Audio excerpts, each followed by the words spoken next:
Biyernes pa lang ng gabi na nagkarga na ako ng poste niyan. Siyam na poste yan mga lods. Yan ang truck ko. Yan ang gamit ng forklift mga lods. Yan. Kasi Sabado i-deliver ko. Malapit lang naman. Yan ang karga ko mga lods. Siyam na poste. Yan ang trailer ko. Yan mga lods. Yan. Kailangan bukas umaga.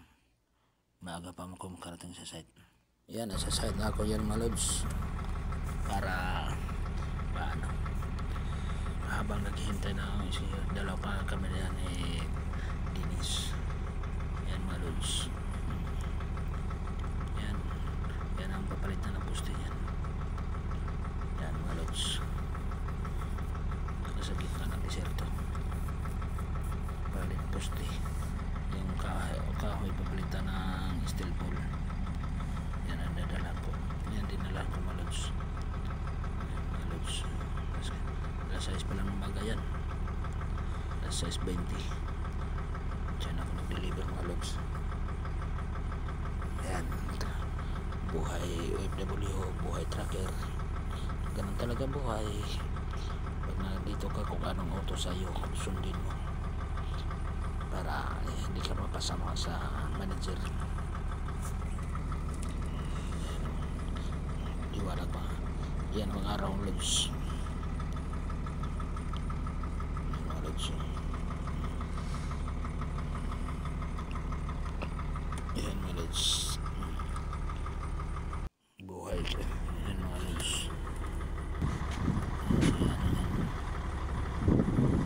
Yan. Kasama ko dyan.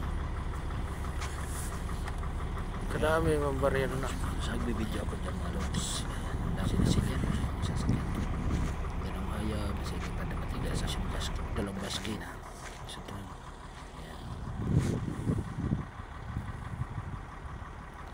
Dubli-dubli gamit dyan mga lods. Tatlong piraso gamit ko dyan.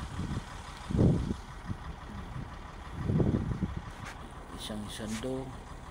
Dalawang jacket.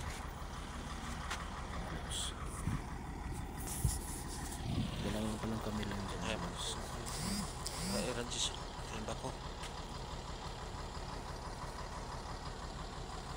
Umaga kay ganda. Yan ang talagang buhay mga OFW. Pag kung nandito ka sa abroad, kung anong utos mo, susundin mo talaga. Yan talaga ang ano ng kumpanya. Kasi pumunta ka rito para magtrabaho. Yan na ba ko? Ganun talaga ang buhay. Si Ranjis. Sa mga ano dyan, ingat-ingat lang din tayo sa mga kapwa ko OFW. Ang trabaho dito hindi minamadali. Ang kontratang may tinatapos dito mga lods. Pag nandito ka sa OFW ka talaga, sipag at saka ang determinasyon sa buhay. Yan mga lods talaga. Yan. Isipin mo yan, ako lang Pilipino dyan, mag-isa. Kasama ko dyan, puro ay maglahi. Kung marunong mo kayo makisama, gagawin mo. Yan na rin araw. Yan pang araw. Huwag kang makipagirgiran. Kasi nagtulungan yan sila. Nakipag-away ka sa kanila. Ang buhay dito sa OFW, Ako. kailangan may determinasyon. Ayan, dumating na si Regis dyan.